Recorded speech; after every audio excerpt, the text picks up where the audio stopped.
Hello, students. Hi, Ansley. Hi Louis, look at this amazing pendulum that I have here. Oh, that's nice. Oh, a bowling ball. Yeah, it's a bowling ball. I know you love bowling.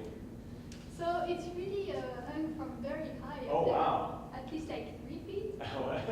Maybe a little bit more than 3 feet. You gotta check your units. This is really high. That's a nice pendulum. What do you want to do with it? Yeah, you know, pendulum is a pretty good simple harmonic oscillator. So That's right. So actually, I wonder what's the period of this pendulum? Can we check? actually I don't know, we can measure it. So period, we need the back and forth motion. So let's see. I'm gonna count with my my phone here, but also with my voice. So let's see how we get. Ready? Okay, 3, 2, 1. 0, 1, 2, 3, 4, 5. Yeah, about 5.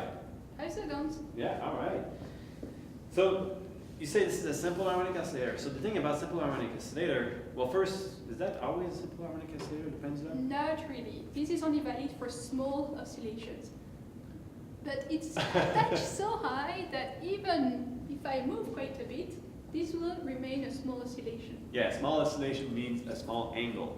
Exactly. The angle is to be small. Okay, great. So you're right. So in a simple harmonic oscillator also means that the period should not depend on the amplitude. Exactly. Do you want to try this? So it means that if you have a bigger amplitude, it should still be 5 seconds? Indeed. Oh, okay, let's try. Ready? 3, 2, 1. 0, 1, 2, 3, 4, 5. Yeah, all right. Maybe further even? Oh, yeah, sure. Okay. 3, 2, 1. 0, 1, 2, 3, 4, 5. Yay!